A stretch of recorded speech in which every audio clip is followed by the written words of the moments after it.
नमस्कार दोस्तों, मैं इंद्र कुमार आप सभी का अपने YouTube channel my exam study पे एक बार फिर से स्वागत करता हूं। दोस्तों, आज हम पर्यावरण अध्ययन से कुछ महत्वपूर्ण वन लाइनर क्वेश्चन पढ़ेंगे। दोस्तों, ये प्रश्न UPSI, UP लेखपाल, UP junior assistant, UP SSSC तथा लगभग सभी परीक्षाओं में पर्यावरण अध्ययन के प्रश्न बनते रहते हैं। तो आइए चलते हैं दोस्तों, कुछ वन लाइनर क्वेश्चन देखते हैं। आज दोस्तों आज का हमारा पहला प्रश्न है, जल में जीवों को जीवित रहने के लिए BOD कितना परसेंटेज होना चाहिए? तो इसका राइट उत्तर होगा ऑप्शन 4%। जल में जीवित रहने के लिए जीवों को 4% BOD की आवश्यकता होती है। अगला प्रश्न है हमारा, ध्वनि की तीव्रता कैसे मापी जाती है? तो दोस्तों ध्वनि की तीव्रता डेसिबल के द्वारा मापी जाती है। दोस्तों अगला प्रश्न हमारा, इटाई रोग किसके कारण होता है? तो इसका कारण होता है कैडमियम के द्वारा इटाई रोग होता है। दोस्तों अगला प्रश्न हमारा, धान के खेतों में कौन सी गैस उत्सर्जित होती है? तो दोस्तों धान के खेते में CH4 अर्थात मेथेन गैस उत्सर्जित होती रहती है। आइए चलते हैं दोस्तों अगले प्रश्न को। अगला प्रश्न है, प्रोजेक्ट एलिफेंट कब चालू हुआ? प्रोजेक्ट एलिफेंट कब शुरू हुआ? तो इसका राइट उत्तर होगा 1992। 1992 में प्रोजेक्ट एलिफेंट चालू हुआ था। अगला प्रश्न है हमारा दोस्तों, भूतापीय ऊर्जा किस प्रकार की ऊर्जा है, नवीनीकरण या अनवीनीकरण? तो दोस्तों भूतापीय ऊर्जा होती है अनवीनीकरण। तो दोस्तों इसका राइट उत्तर है नवीनीकरण ऊर्जा। भारत में कुल कितना वन क्षेत्र पाया जाता है? तो दोस्तों भारत में 24.16% वन क्षेत्र पाया जाता है। अगला प्रश्न है प्रश्न नंबर 8। प्रश्न नंबर 8 कह रहा है, भारत में सर्वाधिक सघन वन वाला राज्य कौन सा है? तो दोस्तों भारत में सर्वाधिक सघन वन वाला राज्य है हमारा अरुणाचल प्रदेश। अगला प्रश्न है हमारा, कार्बन मोनोऑक्साइड प्राथमिक प्रदूषक है या द्वितीय प्रदूषक है? तो इसका राइट उत्तर है दोस्तों कार्बन मोनोऑक्साइड प्राथमिक प्रदूषक है। अगला प्रश्न है प्रश्न नंबर 10, प्रोजेक्ट टाइगर कब प्रारंभ हुआ? तो दोस्तों 1973 में प्रोजेक्ट टाइगर प्रारंभ हुआ था। अगला प्रश्न है हमारा प्रश्न नंबर 11, जैवमंडल के लिए आरक्षित क्षेत्र शीत रेगिस्तान कहाँ स्थित है? तो जैवमंडल के लिए आरक्षित शीत रेगिस्तान हिमाचल प्रदेश में स्थित है। ये दोस्तों ये प्रश्न हर परीक्षा में लगभग पूछे जाते हैं। ये परीक्षा में बहुत ही महत्वपूर्ण भूमिका भी निभाते हैं दोस्तों। तो इन प्रश्नों को आज देखते हैं दोस्तों। अगला प्रश्न है, भारत के प्रमुख हॉटस्पॉट क्षेत्रों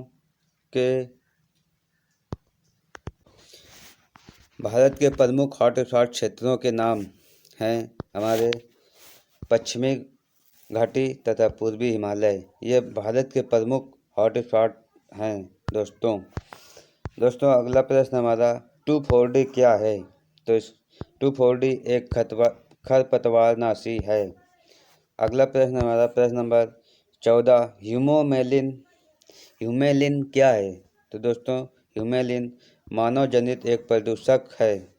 अगला प्रश्न नंबर 15 है, स्पेस डिब्री से क्या समझते हैं? दोस्तों स्पेस डिब्री अंतरिक्ष में कूड़ा करकट होता है।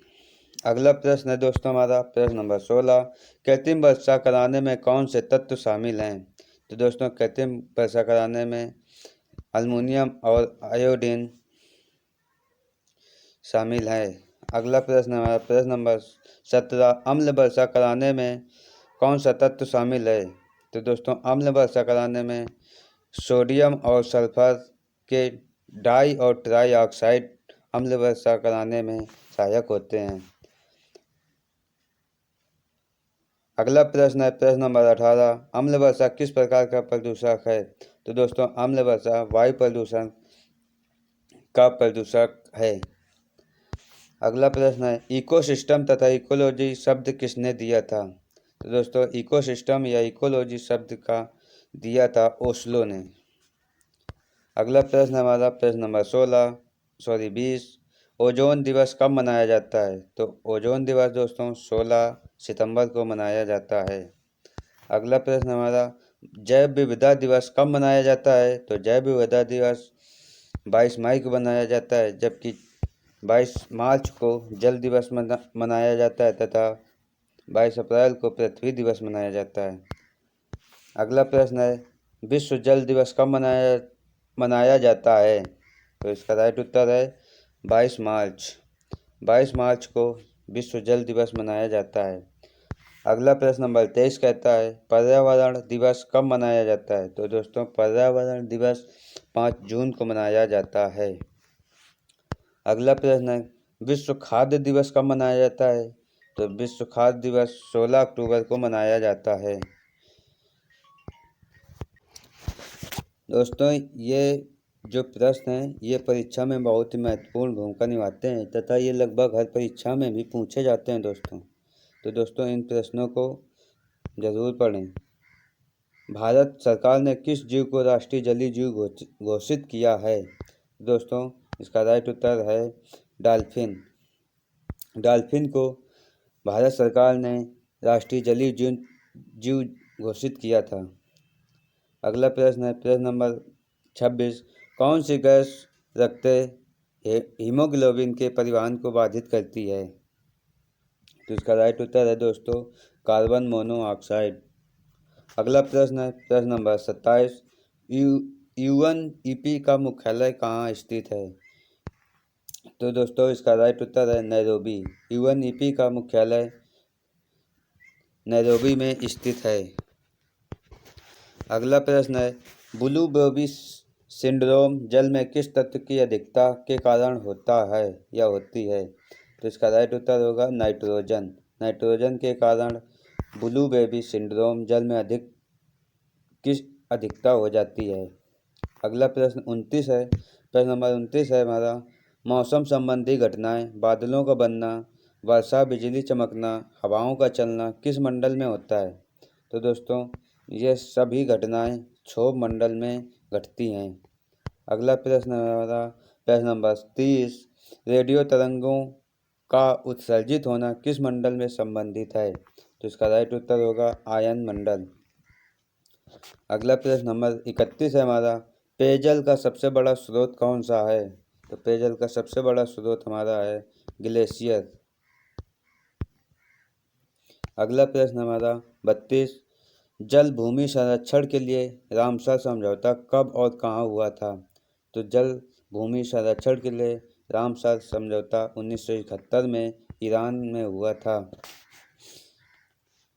अगला प्रश्न हमारा फूलों की घाटी कहाँ स्थित है?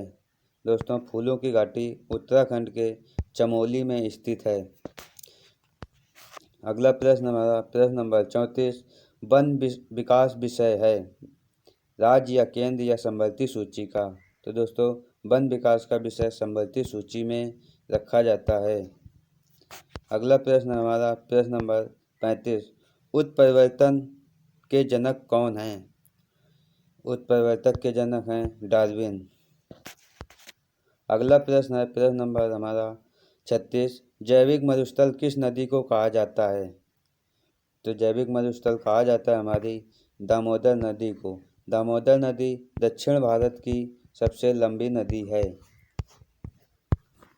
अगला प्रश्न हमारा प्रश्न नंबर 37। प्रश्न नंबर 37 कहता है ईंधन की शुद्धता की जांच के लिए किस संख्या का प्रयोग किया जाता है? तो ईंधन की शुद्धता की जांच के लिए ऑक्टेन संख्या का प्रयोग किया जाता है। अगला प्रश्न है प्रश्न नंबर 38, वन्यजीव संरक्षण अधिनियम कब बनाया गया? दोस्तों ये प्रश्न बहुत ही महत्वपूर्ण है तथा हर परीक्षा में लगभग पूछा जाता रहता है। तो इसका राइट उत्तर होगा 1972। वन्यजीव संरक्षण अधिनियम 1972 में लागू किया गया था। अगला प्रश्न है प्रश्न नंबर 39, पर्यावरण संरक्षण कानून कब बनाया गया? तो दोस्तों पर्यावरण संरक्षण कानून 1986 में बनाया गया था। अगला प्रश्न नंबर 40 है हमारा, वायु प्रदूषण संबंधित कानून कब बनाया गया? तो दोस्तों ये बनाया गया था 1981 में। दोस्तों अगला प्रश्न है हमारा, वन संरक्षण अधिनियम कब लागू किया गया?